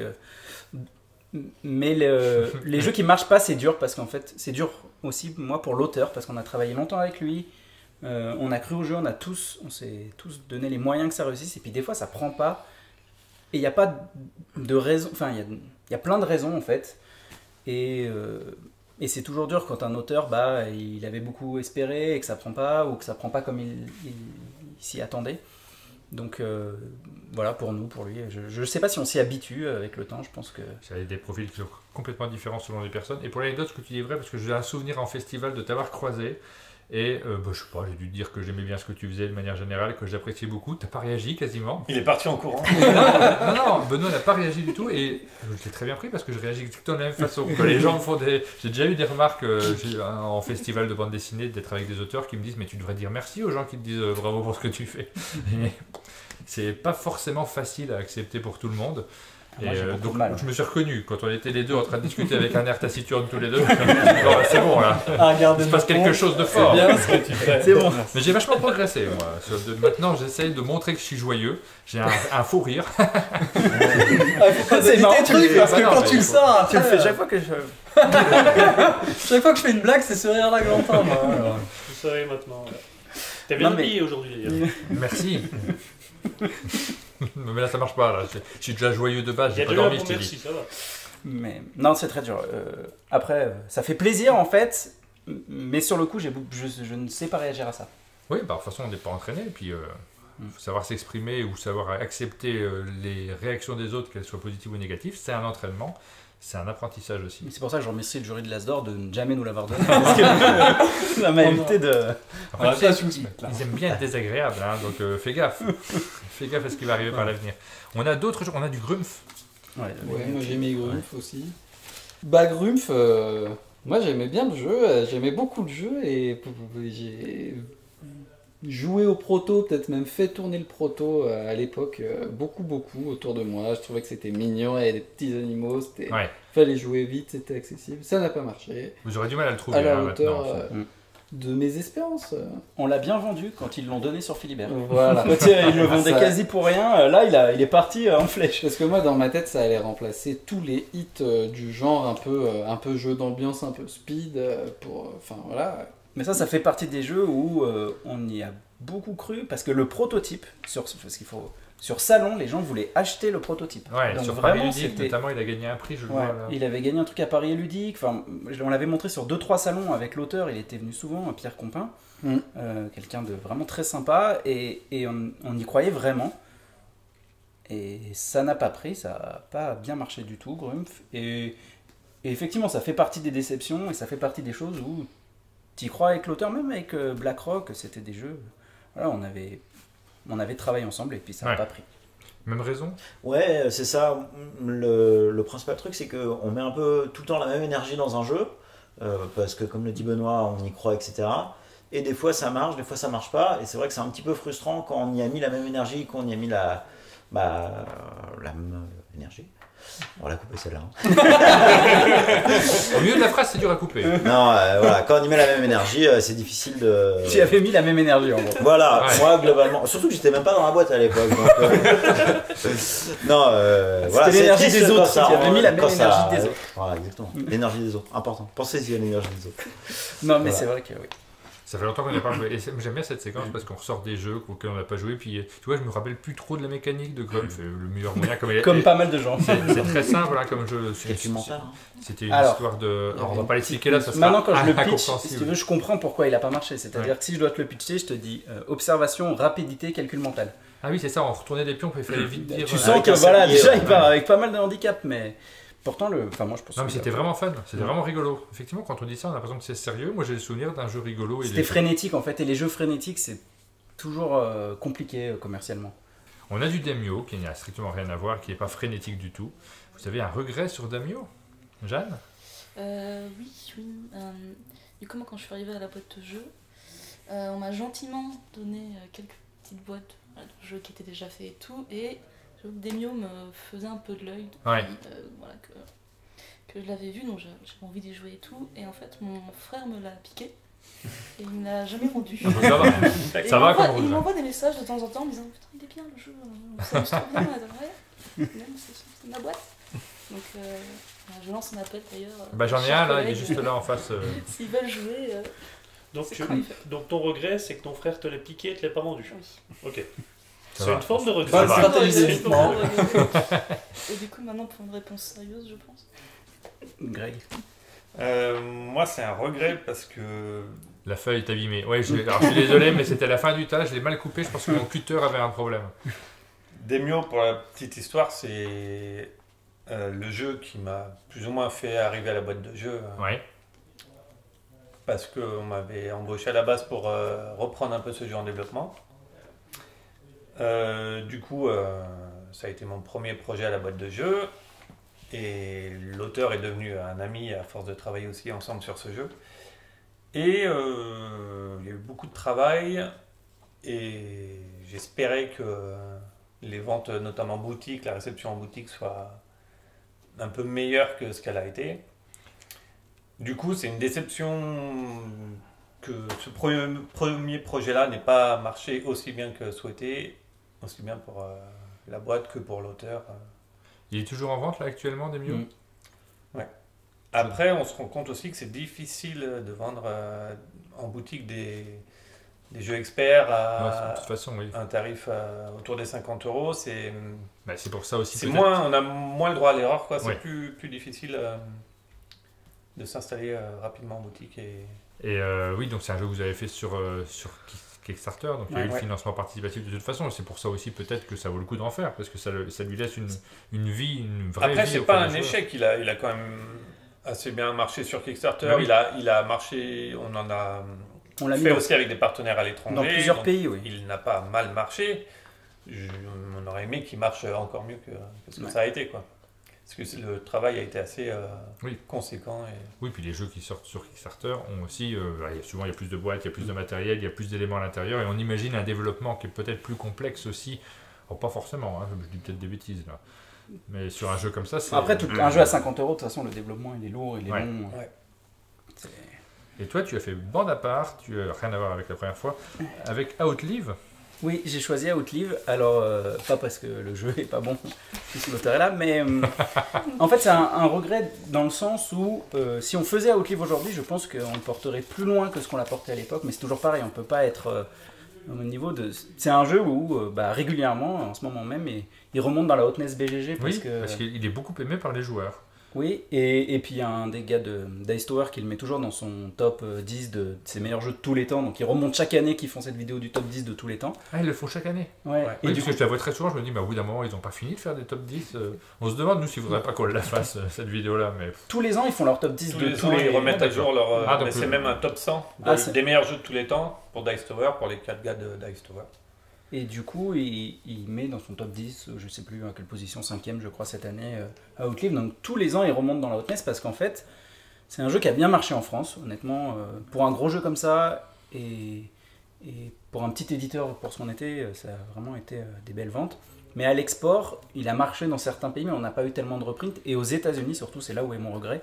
Il a pas du tout marché. C'est pour ça que, en fait, pour les Américains, en fait, chaque fois ils découvrent c'est quoi ce jeu qu'on connaît pas, qui est dans le top 10 de Dice Tower. Parce qu'en fait, mauvais choix de partenaire à ce moment-là. Enfin, je blâme personne, mais voilà, une distribution qui s'est pas très bien faite. Et du coup, un jeu qui est, je pense, jamais vraiment sorti en boutique aux États-Unis ou jamais vraiment sorti comme il aurait pu. Voilà, ça reste un projet qu'on a souvent dans les cartons avec Greg, de se dire il faudrait qu'on retravaille un Outlive ou on retravaille le concept parce qu'on pense qu'il y a encore beaucoup de potentiel autour de la mécanique. dernière rubrique, j'y jouerai bien là tout de suite. Quel est le jeu auquel vous avez envie de jouer après la fin de cette vidéo, s'il vous plaît. Hein. Ah ouais, montagne. Alors, on a des jeux qui sont assez différents de ce côté-ci. Mais on n'a pas de... Ah si, on a 2 enquêtes à Los Angeles. Bon, on va commencer par ça. Vous jouerez bien à Enquête à Los Angeles. Alors moi, les jeux narratifs, c'est un petit peu ma came. C'est souvent mes jeux préférés. Jeux d'enquête. Los Angeles. Et le côté film, Ah, le côté Rocket, le côté Los Angeles, tout y est. Non, vraiment, le côté film noir et tout, à chaque fois on se raconte des petites histoires quand on joue à ce jeu. Et on en parlait cette semaine encore que il y a des enquêtes qu'on n'a pas faites de la version anglaise. de la version Oui, anglaise Dans les extensions. des extensions. Et que voilà, il faudrait qu'on le fasse. Jeanne, pareil. Oui, moi, les jeux narratifs, c'est mon truc aussi. Et j'ai fait qu'une seule enquête pour l'instant de ce jeu. Et j'ai joué contre Benoît et j'ai perdu. Donc c'est un petit peu une curiosité pour savoir ce qu'il y a encore dans la Oui. boîte et peut-être une petite envie de revanche aussi. Ouais, parce qu'il est super bien développé, il y a un matériel qui est impressionnant à l'intérieur. Et c'est un jeu narratif avec un aspect compétitif. Oui. C'est ça qui est aussi original, c'est qu'on va vivre des aventures différentes avec à chaque fois un vainqueur. Et pas forcément un... Alors, il y a les Le meilleur enquêteurs. enquêteur. Le meilleur enquêteur, voilà. Johnson. Toi, tu as choisi, Benoît, It's a Wonderful World. Alors oui, moi j'avoue que j'aime tous nos jeux, mais c'est le jeu auquel je peux jouer de manière infinie. J'ai joué des centaines de parties, et si tu me proposes une partie, j'y jouerai toujours très volontiers. J'adore le jeu, j'adore le travail fait par Frédéric Guérard, cette espèce d'épure de jeu hyper... Il y en a qui vont dire froid, mais moi en fait je trouve hyper streamline, enfin tu vois, très... J'adore ce jeu. Et plus celui-là que la version Kingdom. Alors j'ai choisi celui-là parce qu'il est plus connu, mais les deux j'y joue volontiers. Ouais. Après Kingdom, celui-là je peux te faire 3-4 parties, on peut enchaîner. Ouais. Kingdom est très intense Oui, dans plus- l'émotion, on plus- fait une partie, ouais, puis ouais. après on prend le temps de décompresser parce qu'on a mis beaucoup de choses dans cette partie. Je me rappelle que tu m'avais particulièrement bien bluffé la dernière fois. Tu vois. J'avais perdu quand même, je crois. Parce que je Oui, perds mais toujours. C'est le jeu que je perds un peu trop. Partons à ma droite. Donc, nous avons un Dinosaur World. Celui-ci, on va le découvrir parce qu'il n'est pas encore sorti. Ouais, ça c'est un jeu des Américains de Pandasaurus Games. Oui. On aime beaucoup leur travail parce qu'on trouve que leur travail éditorial est vraiment top, quoi. Leurs règles sont super bien écrites et réalisées. Leurs jeux ont toujours un matos super agréable. Et Dinosaur World, qui va sortir en juin-juillet en France. Oui. C'est un jeu de gestion, mais très très thématique. Donc on développe un parc à dinosaures. Et ce que j'aime bien dans ce jeu, c'est que c'est un jeu de gestion, mais où très souvent dans les parties, tu te marres parce que Oui. il se passe des choses C'est- improbables. C'est leur premier jeu sur ce thème, je crois pas. Hein. Ils avaient Non. fait Dinosaur Island. Ils ont fait Que Dinosaur vous Island. n'avez pas fait, vous. Non. Non, vous l'avez pas sorti. Je me demande si c'est pas Asmodée qui l'avait localisé à l'époque. C'est bien possible. Ouais, Je suis pas il me sûr. semble. Et ce qui est rigolo, c'est qu'au moment où Dinosaur Island est sorti, il y a un deuxième jeu qui était en face, c'était Dinogenix. Et Un an plus tard, je crois. non Ouais, bah, j'ai beaucoup vu des comparaisons entre les deux. Ouais. Des gens qui sur les forums disaient ah bah moi je suis plus Dinogenix ou je suis plus Dinosaur Island. Et celui-ci par rapport à Dinosaur Island, parce que moi je connais Dinosaur Island, je connais pas celui-là. Il est plus complexe, plus simple. Alors Dinosaur Island, j'ai jamais joué, donc je pourrais pas dire exactement, mais en tout cas celui-ci, il est très thématique et assez fun pour un jeu de gestion. Oui, On c'est a vrai. hâte de le voir sortir et on est content de le localiser. Moi j'ai fait pas mal de parties et chaque partie il y a eu des fous rires à un moment parce que des parcs, enfin un système. En fait c'est pas important le nombre de personnes qui meurent dans ton parc. Ouais. Ce qu'il faut c'est pas en avoir trop plus que les autres. C'est-à-dire que tous les parcs peuvent être dangereux mais s'il y a juste ton parc où tout le monde meurt là c'est un problème. Et donc du coup voilà des parcs où ça se passe mal, où le niveau de fun est au plus bas. Bah, dit comme ça me plaît bien. J'ai hâte de le Un découvrir. très très chouette jeu. Ouais. Ensuite, nous avons Montana, Montana, la première localisation. tout à fait. Moi j'adore Montana. Je trouve que c'est hyper condensé, ça dure 45 minutes, entre une demi-heure et 45 minutes. C'est un jeu de course, donc C'est Rudy Gordon, j'ai un doute. Oui. L'auteur du jeu, oui, c'est ça. et du coup voilà, si on me propose une partie ou si je dois proposer une partie, tac, je joue à ça. C'est Je- rapide, je c'est suis rapide assez- et les sensations sont là, donc voilà. Je suis assez client aussi des jeux de Rudy Gordon de manière générale. C'est un auteur qui fait des jeux à l'allemande, hein, forcément, donc avec des mécaniques qui sont très carrées et que moi je trouve mon compte systématiquement. Et pour terminer, Léo Fourneau, c'est un jeu qui est sorti C'est un jeu l'année dernière, si je ne me trompe pas. Oui. Et c'est alors Léo Fourneau, le thème est bien choisi puisque c'est un jeu où on va fabriquer un jeu à moteur, comme on Ouais. dit. On crée son moteur avec les cartes que l'on va récupérer. Assez technique aussi.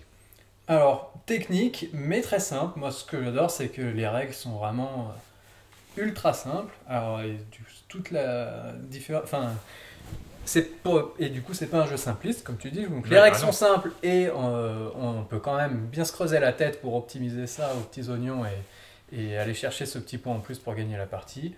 Voilà, moi, c'est vrai que je suis plus client d'Eurogames plutôt que des Ameritrash. Et là, le fait que ce soit aussi simple et épuré, je trouve que c'est toujours un plaisir de lancer une petite partie de ça. Et puis même, alors moi j'adore l'illustration de la boîte, tout ça, je trouve que tout est quand même bien réussi. Le jeu il est en rupture de stock et il arrive en réassort bientôt. Ah, très bonne Donc, nouvelle. C'est un choix stratégique. J'y ai repensé après, tiens. Mais c'est une information qui est importante parce que quand on parle effectivement des jeux qui ont eu plus ou moins de succès, la question qui est sous-tendue, c'est est-ce qu'on va le retirer sur des jeux comme Demio, par exemple, on en a parlé tout à l'heure. Est-ce que, quand le stock sera épuisé, vous allez pouvoir vous permettre de retirer un jeu de cette taille ? Bah en fait, pour réimprimer un jeu, souvent les gens, par exemple, je pense à Outlive, parce que souvent on nous dit il n'y en a plus, je voudrais l'acheter, je comprends pas que vous le réimprimiez pas. Le problème, c'est que pour imprimer un jeu, il faut en produire 2000, 3000, 4000.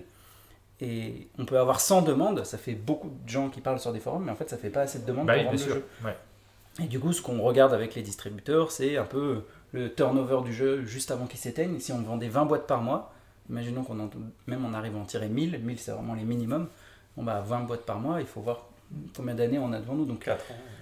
C'est pas des choses qu'on peut... C'est ça fait 4 ans. Ouais. Est-ce qu'il rigole ou pas? Et du coup, voilà. Donc, c'est des choses qu'on analyse. Et bah, les hauts fourneaux, là, ça avait bien marché, donc on l'a retiré. Mais c'est vrai que dans les localisations, il y en a qu'on fait plusieurs fois, il y en a qu'on arrête ou qu'on fait des plus petits volumes. Parce qu'à un moment, bah, il y a un seuil où la demande est plus en face de ce qu'on doit faire pour le fabriquer. Il y a pas mal de jeux qui sont prévus. Combien de jeux sont prévus là cette année ? Beaucoup. 77. Je sais plus. On en a quand même. Parce qu'il y a des extensions. Il y a des extensions, des suivis de gamme de partenaires, l'extension Drift Force. En tout, on doit avoir 10-12 peut-être. Et honnêtement, c'est trop. C'est trop dans le sens où... en fait, il y a eu des retards liés à des productions. Par exemple, cette année, on a sorti l'extension de Au creux de ta main dont on a parlé, La vie de May. Et c'était une extension qui aurait dû sortir l'année dernière. Donc ça rajoute un jeu cette année alors qu'elle était prévue l'année dernière. Et il y a plusieurs choses comme ça. Donc voilà, on a une dizaine de jeux. Mais l'objectif, c'est pas de faire une dizaine de jeux par an. Là, 2023, on a réduit la voilure, etc. Donc il y a aussi des projets. Il y a des plus petits projets aussi. Donc quand on fait, là si on parle vraiment économiquement, des petits projets, la marge à la boîte elle est moins importante. Donc on a quand même des frais de structure. Donc c'est pas toujours simple. 6 salaires déjà. Voilà. Rien que ça, on se rend bien compte qu'il faut réussir à les alimenter. Donc voilà, il y a des choix qui sont faits, mais on essaye quand même, en lien avec BlackRock, de ne pas sortir trop de choses qu'on ne peut pas défendre, de ne pas juste poser des jeux sur des étals et de toujours travailler à essayer d'avoir des reprints, des réassorts et toutes ces choses-là. Et quand ça n'arrive pas, on est toujours déçu. Est-ce que ce ne serait pas le moment d'inviter nos amis de BlackRock, que vous avez peut-être entendu, parce qu'on les entend, ils jouent à des jeux en bas, ils y jouent un peu fort, donc il y a peut-être des voix qui sont arrivées en arrière-plan. Ils ne sont pas très discrets. Ah, on les entend. Je te propose de les inviter sur le aller canapé. chercher. On se retrouve sur le canapé, mais cette fois-ci avec des personnes en partie différentes, parce qu'on a gardé un Benjamin et un Benoît. Exactement. Mais nous ont rejoint 3 personnalités majeures du monde du jeu de BlackRock Games. Nous avons Johan. Bonjour Johan. Bonjour Martin. Tu es le propriétaire de BlackRock. C'est toi qui as fondé cette maison de distribution. Tout à fait. J'ai fondé la société en 2007 en famille, donc avec mon oncle, ma maman, toute la famille. Et après, 2 associés nous ont rejoints, Vladimir ici présent et Thibaut Quintance. Oui. Voilà, donc on était 7 associés et ensuite on a revendu en partie à Hachette donc en 2019. Voilà, et donc on est toujours actionnaire, mais donc plus toute la famille. Donc plus propriétaire de la boîte, mais vous êtes toujours aux commandes de BlackRock. Tout à fait. On va reparler un petit peu de Hachette juste après. Vladimir, on te connaît, puisque tu es déjà venu sur ce canapé. Est-ce que c'était le premier? Je me souviens plus. Sur le canapé ici. De ce côté-là, c'est Sylvain, notre encyclopédie. Non, parce que le premier que tu as reçu, c'était Antoine, c'était l'équipe de Lumberjack et vous avez fait un canapé. Oui, j'étais juste après Lumberjack. Juste après. Et c'était juste après, donc t'es Ah, dans les tout premiers. On va dire que t'es le premier.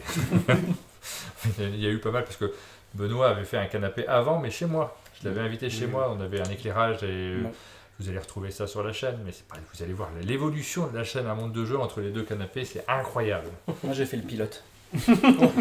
Et donc tu étais venu pour Buzzy Games et pour alors même pas Buzzy Games puisque il s'agissait du jeu de toupie qui s'appelle Ghost Adventure. Oui, mais c'est édité par Buzzy Games. Buzzy Games et Spin Master, c'est ça? Et Spinboard. Spinboard, pas Spin Master. Pardon, je confonds les maisons d'édition. Parce que tu avais développé un label spécifique pour ce jeu. Oui, alors c'est la marque ombrelle de tous les jeux de toupie à venir. À venir. Spinboard, Ghost Adventure et bientôt Spinboard Wonderland. Voilà. On n'est pas là pour parler de tout ça. Non, alors quoique, là on est dans la partie, on va parler un petit peu de BlackRock. Tu es distribué aussi avec Ghost Adventure par BlackRock. Oui. Et tu travailles aussi pour BlackRock spécifiquement sur le marché international. Sur les grands comptes, Ouais. donc tous les GSS et un peu GSA. Donc c'est pas du tout ce que j'ai dit. Hein. Je mélange les Pas tout dossiers. à fait. Non, même pas du Alors, on va peut-être dire ce que c'est GSS Ouais. et GSA parce que nous c'est. Alors c'est les grandes surfaces spécialisées, donc les Fnac, Pickwick Toys et compagnie, et GSA, grande surface alimentaire, mais on les approche très peu. tout. Et Mika, donc on te connaît un petit peu pour ceux qui connaissent Philibert, parce que tu as travaillé pendant longtemps chez Philibert. Ouais. Tu étais très associé à cette boutique, mais maintenant tu travailles pour BlackRock, tu as complètement changé d'horizon. Alors, Ouais. pas tout à fait, parce que tu passais beaucoup de temps au téléphone, et tu passes toujours beaucoup de temps au téléphone, j'imagine. Avant, je passais beaucoup de temps au téléphone avec Johan, et Ouais. maintenant toujours, donc ça m'a si changé que ça en fait. C'est un peu le même métier. Tu fais quoi exactement chez BlackRock? Mon rôle, c'est coordinateur commercial. Pour faire très simple, c'est l'interface entre la force de vente, donc les commerciaux sur le terrain en région, avec Vlad et Yo pour les grands comptes, et donc l'interface entre la force de vente et les éditeurs. Et donc, si on a fait cette deuxième partie qui est consacrée à BlackRock, il y a une raison très simple, hein, c'est que tu es venu ici au chalet pour faire des vidéos, évidemment, parce qu'on présente quelques-uns des jeux qui vont arriver, qui seront distribués par BlackRock, mais aussi pour en profiter, pour faire une sorte de séminaire, une réunion entre tes partenaires. Tout à fait, on est venu donc plusieurs jours en fait, et donc on a effectivement des vidéos qu'on a prévues ensemble, et dans les creux, bah, nous on en profite pour montrer nos jeux à notre distributeur en amont, donc des jeux à venir, des prototypes, des fois aussi des jeux qui sont un peu plus proches de sortir, qu'ils ont vu déjà à différentes étapes, donc de finir de discuter, je sais pas, regarde ta boîte là, ce logo d'âge il est pas assez gros. C'est ce qu'il nous dit. Tiens, regarde, il faudrait que tu mettes une petite lumière ici. Bon, bref. Et, non, mais c'est hyper important parce que nous, on fait des jeux, on a aussi le nez dans le guidon sur nos jeux. Oui. Et d'avoir un regard extérieur des gens qui vont devoir les présenter aux boutiques, donc les vendre aux professionnels qui vont ensuite les vendre aux clients, bah, c'est hyper important parce qu'ils voient une gamme de jeux très étendue. Et du coup, ils disent, bah, on a un peu l'habitude que... Enfin, on a eu des expériences, ça marche plutôt bien, ça marche un peu moins bien. Ça, on va avoir tel type de retour, donc comment on travaille pour que... Parce qu'avant, pour un éditeur, on a toujours l'impression qu'on vend des jeux aux gens, en fait, aux joueurs, mais avant tout, en premier lieu, on vend des jeux à des professionnels qui, eux, vont vendre les jeux aux joueurs. Donc notre premier public, nos acheteurs, c'est des professionnels, donc notre distributeur et les boutiques. Et ça, c'est un aspect qu'on met assez peu en avant, je suis content qu'on en parle aussi. Nous, on voit des jeux qui arrivent, on s'imagine qu'il y a un auteur qui est venu voir un éditeur, ils ont travaillé à deux, ils ont dit « Ah, hey, tu vas faire ça ». Un illustrateur parfois qui arrive par-dessus, puis c'est tout. Mais il y a cette démarche, tu te déplaces beaucoup, Johan? Tu vois beaucoup tes différentes maisons d'édition que tu distribues? Alors je vois beaucoup, je les ai beaucoup au téléphone, et justement avant je me déplaçais beaucoup. Et du fait d'avoir de plus en plus d'éditeurs, finalement ça prenait de plus en plus de temps.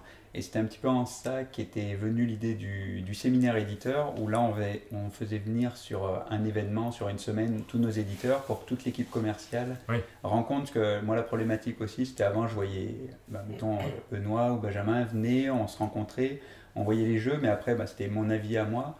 Mais là, je relayais à tout le reste de l'équipe, mais c'est pas pareil que quand tous les commerciaux peuvent Bien aussi sûr. voir le jeu, donc c'est ce qui était important, d'où le séminaire. Et là, que l'on se voit, c'est bien de pouvoir être 3 personnes de BlackRock pour avoir aussi un œil différent et avoir un retour plus pertinent.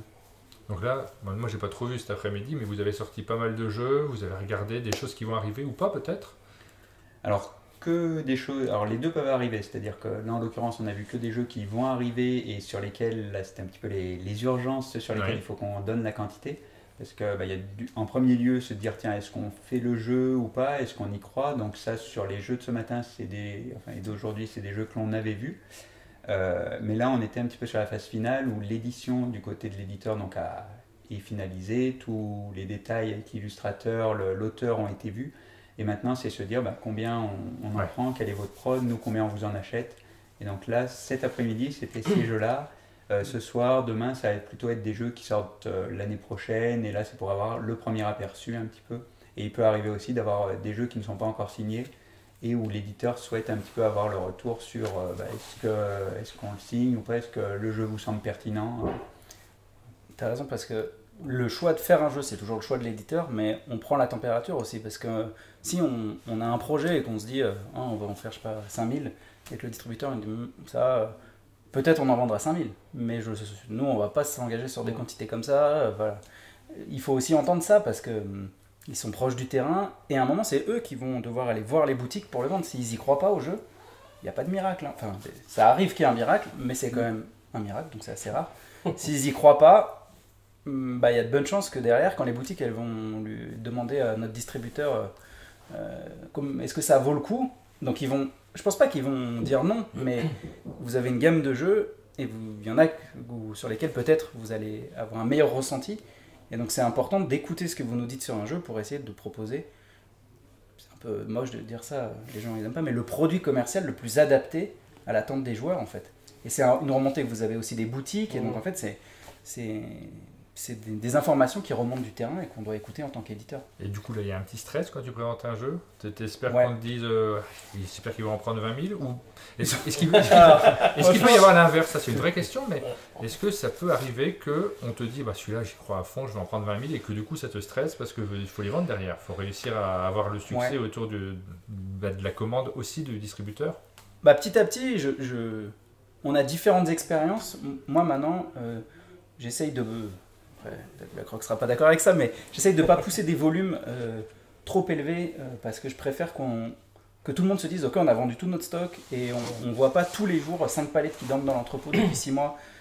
Alors que, imaginons qu'on pousse un volume à, je dis n'importe quoi, 5000 et qu'on en vende 4000, en fait tout le monde en voit 1000 qui dort et on se dit ça n'a pas trop marché. Ouais. Si on en avait fait 4000, tout le monde se serait dit ouais, super, on a tout vendu. Donc en fait, ça c'est important de bien choisir le volume. Et la deuxième chose, c'est vrai que des fois, des trop gros volumes, ça peut être aussi... Enfin, ça peut changer la perception d'un truc qui est entre « Ah, c'est un peu dommage, il nous en reste », alors qu'en fait, si on en avait fait un peu moins, on se serait dit « Ah oui, c'est un méga succès ». Par contre, la petite problématique aussi, notamment avec les délais de transport actuellement et de fabrication, et surtout sur des jeux un petit peu comme ceux de la boîte de jeux qui s'adressent plutôt à un public assez joueur, c'est que si très vite on tombe en rupture, ce qui peut être le cas quand un jeu part bien, il y a de grandes chances que quand ils reviennent 5-6 mois plus tard, s'il y a une rupture, qu'ils ne soient plus dans la tendance actuelle.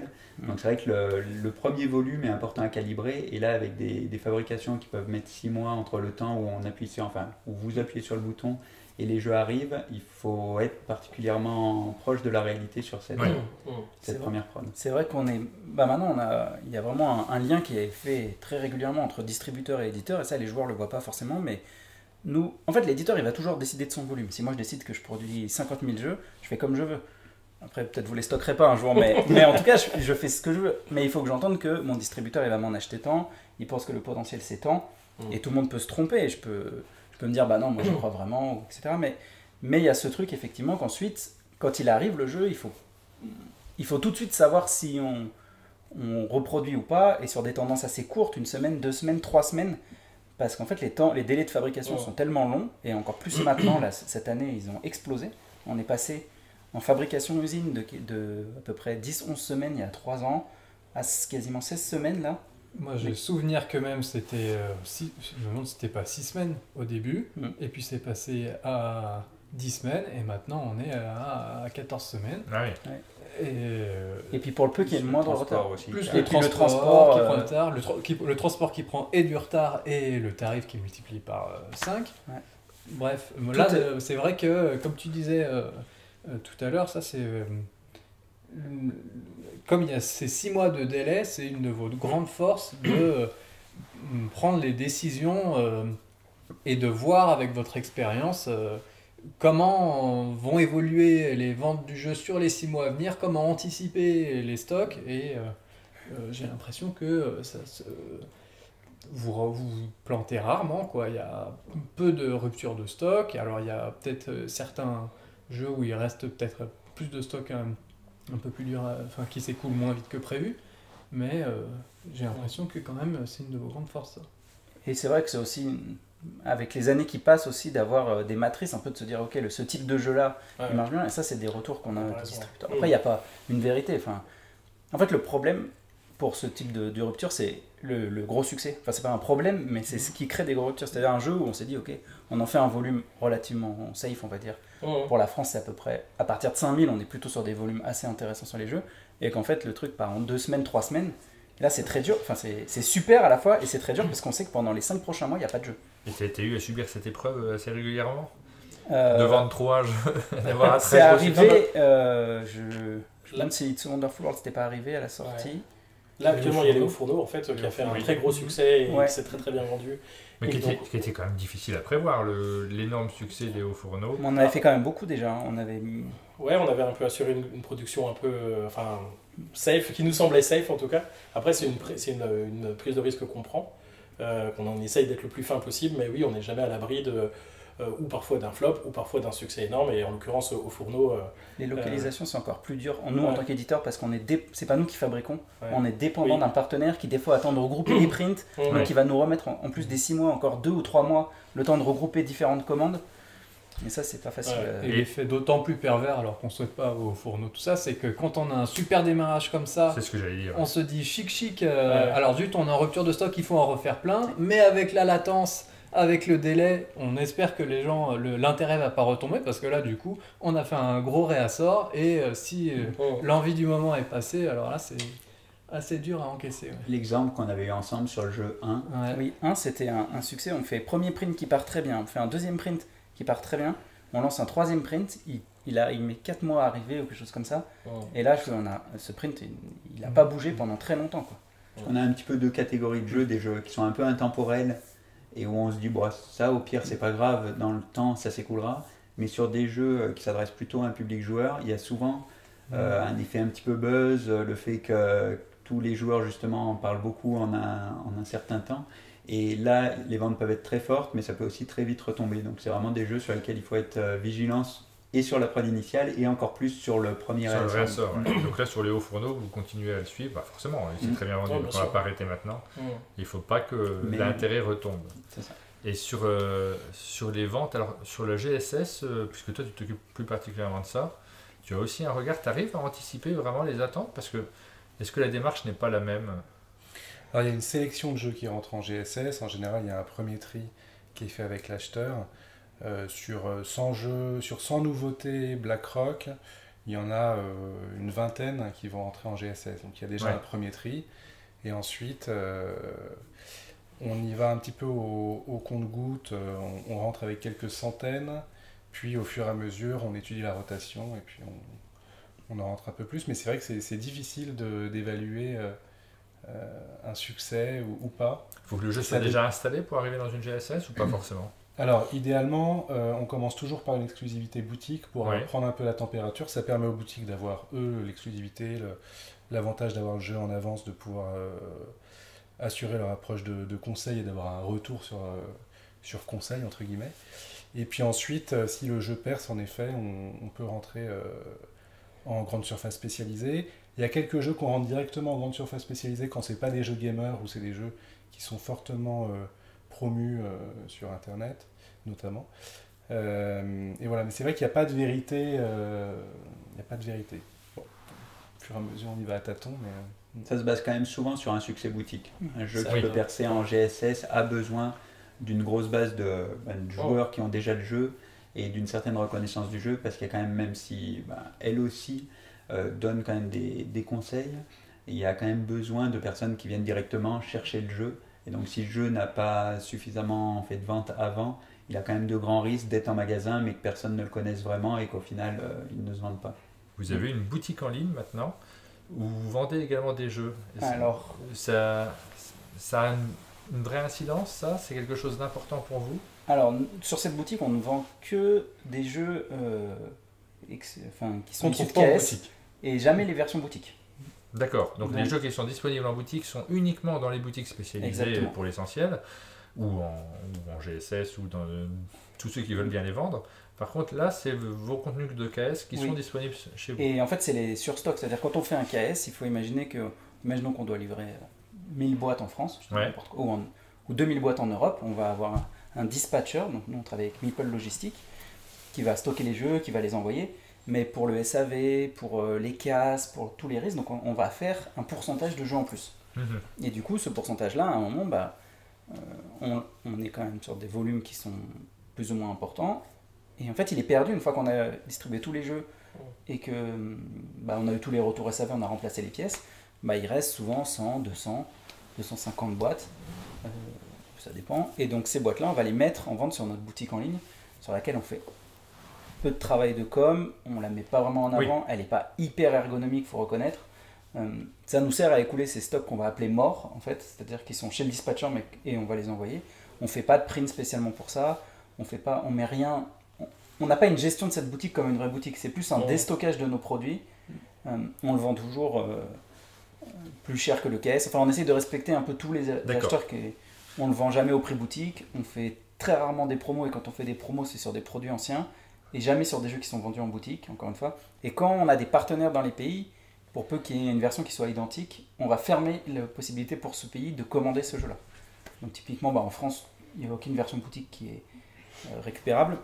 Mais je sais que pour des Clash of Rage ou des choses comme ça, on avait fermé des pays au fur et à mesure qu'on avait des partenaires. D'accord. Ok. Il y a une question qui est sous-jacente à ça, puisque j'ai à la fois le distributeur et l'éditeur qui est sur le canapé. Il y a des réflexions qui se font actuellement vis-à-vis notamment de la dépendance des boutiques spécialisées auxquelles on doit beaucoup, parce qu'elles ont permis d'installer le jeu de société en France et de lui donner ce dynamisme qui existe. Ouais. Mais malgré tout, on peut se poser la question de savoir s'il n'y aurait pas... Ça évolue, le marché du jeu évolue. Est-ce que vous vous êtes posé la question d'autres façons de vendre les jeux? Tu te l'es forcément posé un petit peu avec les Kickstarter. Nous, ça a été... Enfin, je ne sais pas si on se l'est posé comme ça. En tout cas, aujourd'hui, on vend des jeux en direct et voilà, c'est un travail aussi de faire ça. Donc, c'est un canal de vente qu'on a. Après, on vend nos jeux en boutique. Moi, à titre personnel, je pense que les deux se nourrissent, mais ça ne sera pas l'avis... C'est pas forcément un avis partagé. Aujourd'hui, je trouve quand même que un jeu comme It's a Wonderful World, par exemple, il s'est bien vendu sur Kickstarter. En plus, c'est typiquement un jeu où on a fait 2 KS dessus. C'est un jeu qu'on vend bien en boutique. Ils se sont pas réellement... Enfin, les deux se nourrissent, c'est-à-dire que le public qui va acheter sur un site intégralement en anglais, quasiment 8 mois avant d'être livré, c'est pas forcément le même qui se rend à la boutique. Alors après, forcément, il y a des gens en commun, forcément, il faut reconnaître que les boutiques sont pas très emballées par les KS. Bah oui. Nous, en tant que distributeur, non plus. C'est pas quelque chose que l'on va mettre en avant. D'ailleurs, dans la plupart de nos éditeurs, la boîte de jeu est quasiment le seul à en faire. Par contre, on comprend tout à fait l'intérêt du modèle pour un éditeur comme la boîte de jeu. Et donc, dans ce cadre-là, vu que c'était leur modèle, en partie, on s'est dit, tiens, comment faire en sorte que ça puisse ne pas être contre-productif pour les boutiques et donc trouver un système qui fasse que ça soit porteur et pour l'éditeur et pour les boutiques. Donc on a essayé de s'adapter à cela, mais sans se dire, tiens, il faut que demain on fasse plein de jeux sur KS, parce qu'on se dit que pour les boutiques et pour les distributeurs, surtout si c'est mal géré, ça peut être très problématique. Par contre, à partir du moment où ça se fait, faisons en sorte que ça soit porteur, parce que comme dit Benoît, ça va plutôt nourrir la communication sur le jeu, le fait que les joueurs soient vraiment attendent le jeu et que quand le jeu arrive, il y ait déjà pas mal de joueurs prescripteurs qui vont pouvoir en parler et dynamiser un petit peu les ventes. Donc on pense que ça peut être porteur, mais si on le travaille bien et sans en faire trop, parce que c'est vrai que ce qu'on fait avec la boîte de jeu sur vos KS, c'est quand même assez, ça demande du temps, ça demande c'est assez typique, vous aussi du temps de votre côté, du temps chez nous, et donc c'est vrai que c'est quelque chose où il faut que chacun soit vraiment prêt à s'investir à 100% pour que ça puisse avoir du sens pour tout le monde. Oui, cette opération, elle est souvent... En fait, pour juste l'expliquer, les acheteurs ne payent pas de frais de port, ils vont chercher leur jeu dans la boutique. Dans leur boutique, en fait, on a une liste de boutiques qui s'est inscrite en amont pour faire point de retrait de jeu. Et donc BlackRock va mettre les jeux dans cette boutique, c'est eux qui vont faire la logistique de ça, avec les commandes hebdomadaires. Et nous, on rémunère les boutiques, c'est pas en pourcentage du jeu, c'est on rémunère l'acte de remettre le jeu. Donc une somme fixe par client qui vient récupérer un jeu. C'est une opération qui a un coût pour nous en fait qui est assez fort en réalité. Sur un KS classique, c'est de l'ordre de 15 à 30 000 euros. Oui, donc ça, il y a la part, elle est toujours présente. C'est pas un KS dans lequel il n'y a pas de part boutique d'une certaine manière. Alors, moi je leur dirais pas qu'une part boutique sur un jeu aujourd'hui, c'est si on prend un jeu à 100 euros, il va y avoir 20 euros de TVA très schématiquement. Parce que, voilà, Ouais. et la boutique elle va prendre 30, donc il reste 50 qui. Ensuite, sur ces 50, le distributeur va prendre un pourcentage qui varie entre 25 et 35 suivant les distributeurs, suivant les typologies de jeux. Et le reste, après, c'est ce que nous, on récupère sur un jeu. Donc, je ne sais plus à combien on est sur un jeu à 100, mais ça doit être quelque chose comme 37 euros ou quelque chose comme ça. Ça doit être à peu près le prix qu'on le vend. Donc, nous, en tant qu'éditeur, on vend un jeu qui est vendu 100 euros. Nous, on l'a vendu 37 euros à notre Oui, distributeur. sur les à peu 37, près. on rappelle quand même qu'il y a la part de fabrication, Oui, il y a les il y a droits l'auteur, d'auteur, les il y a illustrateurs, l'illustrateur, et la il y a- fabrication va prendre Oui. une part non négligeable. Il y a le transport transport, aussi, ouais. il y a beaucoup de choses. Bon. Et à la fin, de toute façon, c'est pas un milieu où globalement les gens roulent sur l'or. Il y a personne. Enfin, la boutique, on dit elle prend 30 euros, mais elle a elle-même ses frais. Enfin, elle a fait l'achat. Enfin, il y a plein de choses. Donc sur les KS, on leur donne pas une part boutique. Ça c'est.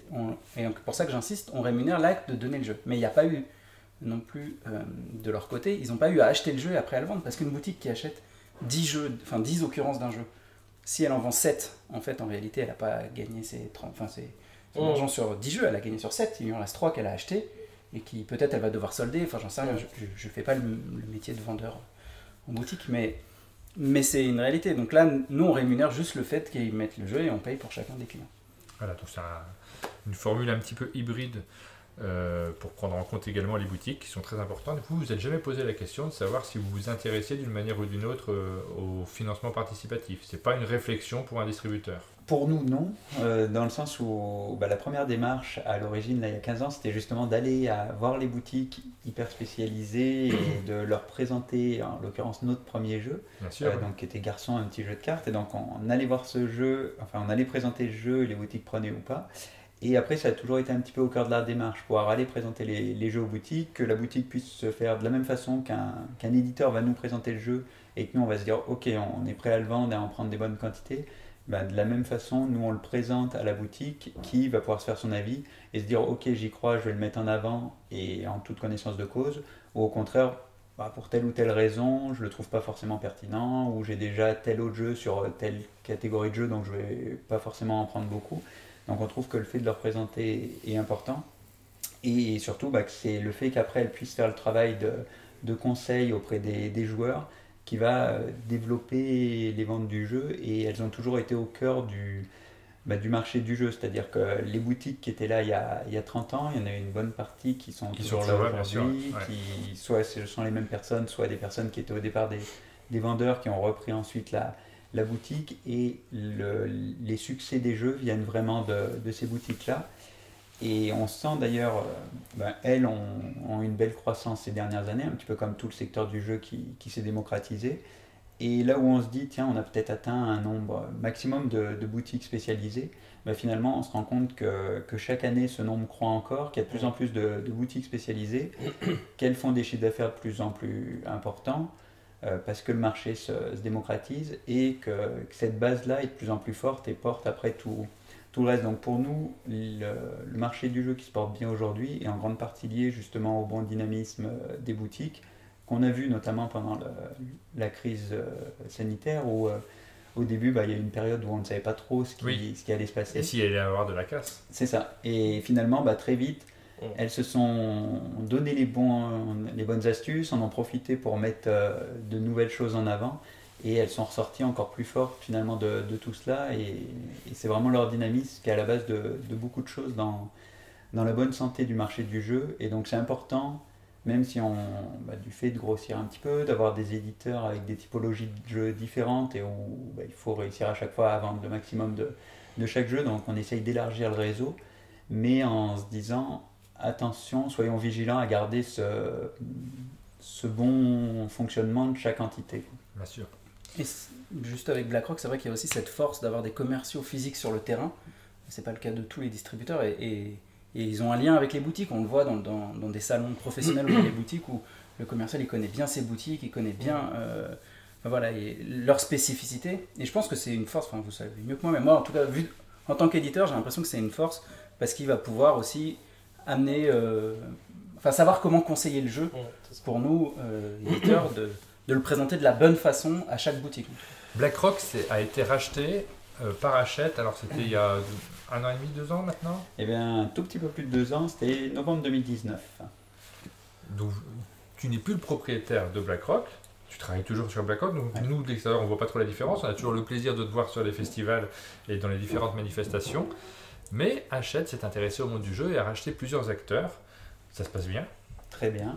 Vous êtes content? On est content, justement, il n'y a pas eu de... c'était un petit peu une des bases de la discussion, c'est-à-dire quand on a été approché les premières fois où on s'est rencontrés, c'était, bon, déjà qu'on a apprécié les personnes que l'on a rencontrées, donc c'était un bon premier pas, mais après c'était le fait de se dire, si on marche ensemble, est-ce qu'on garde notre même modèle, notre mode de fonctionnement?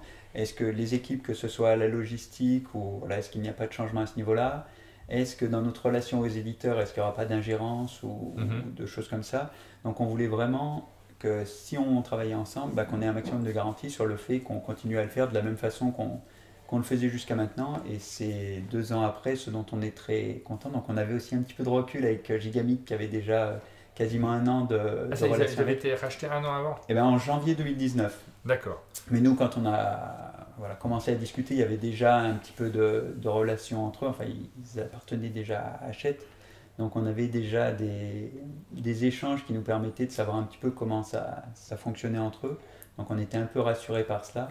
Et là, ces 2 ans de plus que partenariat maintenant, de travailler ensemble au jour le jour, nous ont montré qu'on est bien dans ce qui avait été dit. C'est-à-dire que nous, hormis la personne qui s'occupe de tout l'aspect administratif, trésorerie, et moi, finalement, toutes les autres personnes de l'équipe ont très peu, voire pas du tout de relation avec Hachette. Donc ils sont là pour nous soutenir, ils sont très attentifs à tout ce qui se passe, mais au quotidien, on continue vraiment tel que l'on fonctionnait avant. Et donc on a plusieurs pôles qui se sont créés, parce qu'on a le gros pôle Asmodée qu'on connaît bien depuis très longtemps maintenant, le pôle Hachette qui s'est installé ces dernières années, qu'on connaît très bien. Finalement, Philibert s'est fait racheter par Asmodée, donc t'es passé... T'étais pas en... Si, t'as quitté Philibert au moment du rachat. J'ai quitté Philibert quelques mois avant le rachat, mais c'est des choses qui se préparent un peu en amont, donc c'était effectivement déjà dans les discussions, donc oui. Je fais un petit coucou à mon ancien associé Étienne, parce qu'on a eu une discussion à ce sujet-là, mais ouais, effectivement. Et Benoît, tu as à nous annoncer quelque chose qui a déjà été annoncé au moment où la vidéo est diffusée, normalement, c'est pas nous qui l'annonçons. Normalement, au moment où cette vidéo est diffusée, donc la boîte de jeu a vendu une partie de son capital à Hachette, qui est devenu donc l'actionnaire majoritaire de la boîte de jeu. Alors on peut... Moi je me rappelle que quand Yo m'avait annoncé que Hachette rachetait BlackRock, il m'avait appelé et il m'avait dit, moi qu'est-ce que t'en penses? J'ai dit, c'est une mauvaise nouvelle. Je me rappelle. T'as réagi comme ça au départ? Ouais. Mais en fait... Après, je vais te laisser parler, mais c'est vrai que sur les forums, dans les discussions qu'on a, on voit très très souvent les sujets abordés que nous on regarde avec un peu de distance, parce que finalement je ne me sens pas hyper concerné à chaque fois qu'on entend parler de rachat de sociétés, que ce soit par Asmodée, que ce soit par Hachette ou par d'autres. On n'a pas le sentiment directement d'avoir vu... Alors, il y a plein de choses qui se passent en interne et il y a plein de conséquences qui sont parfois très fortes. Mais quand on s'intéresse aux jeux, nous de manière générale, des jeux, on en voit toujours arriver. À droite ou à gauche. Donc on n'est pas stressé par ça de manière générale. Par contre, pour toi... C'est toujours pareil. En tant qu'éditeur, même si on a un lien plutôt privilégié avec BlackRock, en fait c'est quel poids on va avoir dans la discussion avec le distributeur. C'est hyper important en réalité. On est beaucoup d'éditeurs, on s'entend bien, chez BlackRock, mais à un moment, on est quand même concurrent. C'est une réalité économique. Du coup, dans ce rachat, il y avait cette question de comment va bouger notre position. On parlait à BlackRock, qui était une société familiale, qui quelque part correspondait à notre taille d'éditeur, et le fait d'avoir un acteur comme Hachette qui arrive, est-ce que les relations ça va être les mêmes? Voilà, 2 ans et demi après, moi je trouve pas que ça ait changé, ça a structuré des choses chez BlackRock, et ça on l'a vu. Alors est-ce que c'est Hachette, est-ce que c'est une structuration naturelle aussi? Il y a les deux de manière concomitante, mais il y a eu des choses qui se sont structurées, et du coup voilà, moi il y a eu une période où en fait j'ai discuté avec Johan, la boîte de jeu, j'arrivais à un cycle où on était 6, on faisait des jeux, on en faisait la promotion, ils se vendaient, puis on refait un jeu, et j'arrivais dans une espèce de cycle où je me disais comment se passe l'avenir, et j'avais envie, en fait pas de vendre au départ, j'avais envie de lever le nez du guidon, tu vois, d'ouvrir mon horizon, peut-être de travailler avec BlackRock, je sais pas, à une échelle un peu différente. Et c'est là où on a commencé à discuter avec Hachette, et ce qui m'intéressait dans la perspective, en ayant aussi le recul de voir comment ça s'était un peu passé avec BlackRock, j'ai aussi parlé avec les autres studios qu'ils avaient rachetés, à l'époque, typiquement j'ai appelé les Scorpions Masqués, donc pour avoir une discussion assez franche entre éditeurs de les côtés positifs, les choses qui changent, voilà. Et moi, mon objectif, c'était que la boîte de jeu puisse continuer à faire ses projets, qu'on ne nous dise pas vous arrêtez les caisses, ou qu'on puisse avoir nos choix éditoriaux toujours libres. Donc ça, on verra ce que l'avenir nous réserve, mais au regard de ce qui s'est passé jusque-là chez les autres, j'ai pas trop de doute, de pouvoir aussi continuer à piloter cette société, parce que je l'ai montée, et c'est quelque chose qui est important pour moi. Oui, mais ça, c'est une information qui est très importante dans ta façon de décrire aussi cette histoire-là, cette évolution. C'est toujours au cœur de la boîte de jeu. Ah oui, moi, je vais pas partir ou quoi. Et puis après, c'était comment on peut aussi se structurer, parce que, mine de rien, ce qu'on se rend pas toujours compte, c'est qu'une boîte de 6 personnes, moi, au départ, j'y connaissais rien. Enfin, j'embauche des gens parce que j'ai cette espèce de dynamique entrepreneuriale de vouloir faire des projets, de me dire, allez, vas-y, on y va, on fait ça, on se lance, on se met trop de charges pour ce qu'on est capable de faire, tout le monde est fatigué et tout, mais il y a aussi cette pression à un moment, il y a des charges de société, il faut pouvoir payer les gens, il faut... tout le monde compte sur moi pour bien piloter cette boîte, donc il y a cette pression, c'est une forme aussi... C'est pas d'usure, parce que j'ai toujours la volonté, mais un peu de... C'est pas fatigue non plus, mais ce truc où tu as de la pression, en fait, où tu dors mal, où plus ta boîte, elle grossit. Et donc après, à ce moment-là, il y avait 2 choix. C'était soit de se dire, ok, on stabilise et on maintient une routine, c'est pas forcément aussi le bon mot, mais un truc un peu, et on vivote un peu, enfin on vivote, on vit comme ça, on essaye de se maintenir, mais ou alors, et c'est vrai que ça me correspond pas bien, parce que moi j'ai besoin d'un projet de choses, de nouveautés pour avancer, et de faire des jeux qu'on n'avait pas prévu, d'être toujours plus gros, et du coup c'est vrai qu'il y avait ce potentiel-là, en étant structuré et aidé aussi, et mine de rien sécurisé par une boîte comme Hachette, juridiquement, sur tout un tas de comptas, enfin des choses très administratives. Non, mais je comprends très très bien ça. Tout ce qui est administratif, tout ce qui est un peu pénible, c'est vrai qu'on peut avoir envie, mais rigole pas. C'est un peu les thèmes récurrents. Hein. C'est des choses qui sont lourdes à porter quand on a envie d'être dans le créatif. Et je comprends tout à fait que tu puisses avoir besoin aussi de faire partie d'une équipe. Et voilà, et donc du coup aussi quelque part d'intégrer un pôle, enfin avec de la distribution, d'autres studios, une dynamique en fait, et c'était quelque chose, moi j'en attends beaucoup en fait pour l'avenir, et aussi pour le développement de la boîte de jeu. Bon, l'avenir nous le dira justement, on aura l'occasion d'en reparler. On fera des points, de temps en temps tu viendras ici en séminaire de consultation sur le divan d'un mode de jeu. Je m'allongerai comme ça. Tu s'allongeras et on fera le point pour voir où t'en es ton développement personnel. Non mais c'est des sujets qui sont évidemment très très importants. Alors on va terminer par un petit jeu. Sylvain, tu as préparé ton instrument de torture. Je me demande si on ne l'avait pas déjà fait avec toi, Vladimir. Non, je sais plus. Est-ce qu'on t'avait mis ça sur les yeux la dernière fois? Non, moi je devais prendre des... Je sais plus, je devais mettre des triangles dans des carrés ou je sais pas. On fait toujours des choses très très intelligentes sur ce canapé. C'est pour Benoît. Ta maison d'édition s'appelle La Boîte de Jeux. On voulait juste te voir, on va te filer des jeux. J'ai quelques autres personnes autour de la table qui vont participer. Tu vas mettre ça et on va laisser choisir nos amis de BlackRock et on va voir si tu connais bien ta maison d'édition. Donc je vous propose de prendre des boîtes, n'importe lesquelles, et juste au toucher, il faut que tu arrives à les identifier. J'ai le droit de les ouvrir ou pas? Ah bah tu fais ce que tu veux avec. Alors quoi, des jeux de la boîte de jeu, c'est ça? Plutôt des jeux de la boîte de jeu, sinon ça va être très compliqué pour lui. On va commencer par celui-ci. Alors, de quoi s'agit-il? Je regarde s'il y a un vernis sélectif. Ah, ça, c'est enquête à Los Angeles. Oh, bravo, mais quel talent! C'est incroyable. On voit qu'il connaît ses jeux. Hein. C'est facile. Il y avait un indice. Il a ouvert la boîte. Ouais. Mais il y avait les livrets, j'ai senti les livrets. Vous entendez l'escalier, c'est peut-être que Johan est parti chercher un truc. Il a décidé. Un truc hyper. Deuxième jeu, deuxième test, attention. Moi, c'est plus Vislar. Oh non, je pense qu'il va le trouver facile. Ça, c'est l'upgrade pipe de Demio. Non, en Mais fait, quel- c'est- Ouais, il connaît. Quel Bah, le talent. format de boîte est Regarde. trop particulier pour que. Ça bouge en bas. Hein. Ils sont tous partis chercher. On n'est plus que 3 sur le canapé. Ça Bon, va ça bien, va de se celui-là, faire. décidément, ouais. Ça, c'est l'extension La vie de May. Très bon. L'extension de l'instant, c'est tout Fred bon. J'ai Jeu hésité suivant. au format de boîte avec l'extension de Cerber, mais j'ai dû ouvrir pour vérifier. Jeu suivant. Tu peux tendre la main.